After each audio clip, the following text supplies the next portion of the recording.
Todo gera ang naganap sa do or die quarterfinal sa pagitan ng Magnolia at Meralco Bolts. Mas matindi pa sa seri ng finals ang init ng laro na kung saan dumanak ang dugo kay Mark Barroca. Halos magwala sa tindi ng emosyon ang import ng hotshot habang umaapoy naman sa galit si Coach L.A. Tenorio, isang epic matchup na siguradong mapapahype ka sa laban. Maagang tensyon ang sumalubong sa Magnolia hotshot matapos abutin ng tuhod sa mukha si Mark Barroca mula kay Cliff Hodge sa mismong simula ng laro. Bagamat duguan, naupo sa bench si Barroca, agad namang nagpaubaya ang hotshot kay Clint Chapman na bumuhat ng 3 of 3 shooting sa field. Sa panig ng Bolts, kolektibong lakas ang ipinamalas ng kanilang mga starters kung saan lahat sila ay nakapuntos sa pamumuno ni Hodge na may perpektong 4 of 4 field goals para sa maagang 8 puntos. Sa kabila nito, itinuloy ni Chapman ang kanyang ratsyada para sa isang swabing 200 dunk bagamat bumalik sa laro si Barroca na may kapansin-pansing pamamaga sa muka. Natapos ang unang quarter 22-19 pabor sa Meralco. Ibang klase talaga si Mark Barroca pag nanggigigil. Matapos masaktan at bumagsak sa physical na depensa ni Chris Newsome,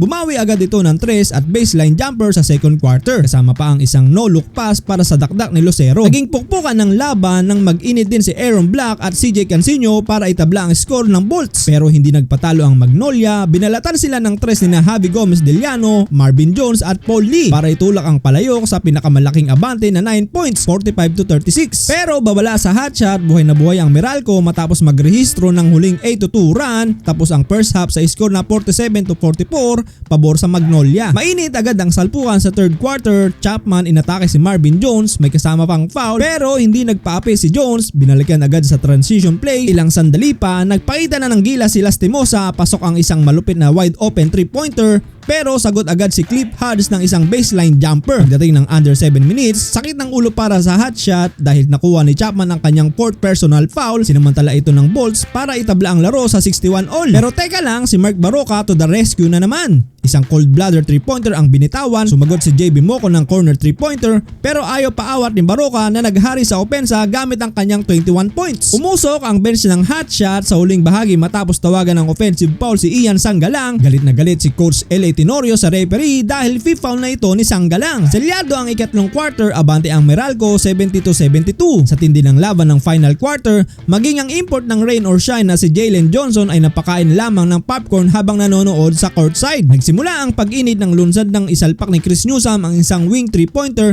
upang agawin ang pwesto sa unahan. Sinundan pa ito ng isang crucial na end-one play mula kay Marvin Jones na nagdulot din ng ikalimang foul kay Chapman. Sa loob ng huling 7 minuto, muling nagpasabog ng 3 si Newsome para iangat ang Bolts 82-76. Dahil sa gipit na sitwasyon, sinugal ni Coach L.A. Tenorio na ibalik si Chapman sa laro na agad naman nagambags ng isang bank shot, subalit bago pumasok ang huling 4 na minuto, tuluyang dinalo ng malas ang hotshot nang makuha ni Chapman ang kanyang ika-6 na foul, luhaan at bagsak ang balikat ng import sa kanyang pag-graduate habang dikit ang laban. Sa kabila ng pagkawala ng import, binuhat ni Lastimosa ang Magnolia sa pamamagitan ng pagpukol ng 6 na sunod-sunod na puntos upang muling agawin ang bentahe. Sa huling 1 minuto, binawi ito ni Newsome gamit ang isang mid-range jumper 89-87. Hindi nagpatalo si Lastimosa at sumagod ng cold-blooded na 3 para i-3 ang bentahe sa 90-89 sa natitirang 29 seconds. Hindi pa doon nagtapos ang drama dahil binalikan ito ni Bong Quinto ng sarili nitong big time 3-pointer 90-92. May 9 na segundo na lang ang natitira sa mala game 7 na laban. Muling sumalaksak si Lastimosa para sa isang layup upang itabla ang laro sa 92 all. Sa huling possession ng Bolts, sumablay ang layup ni Newsome kaya nagtuloy ang laban sa overtime. Sa extension period, nagpalitan pa rin ng pamatay na sipa ang magkabilang kupunan.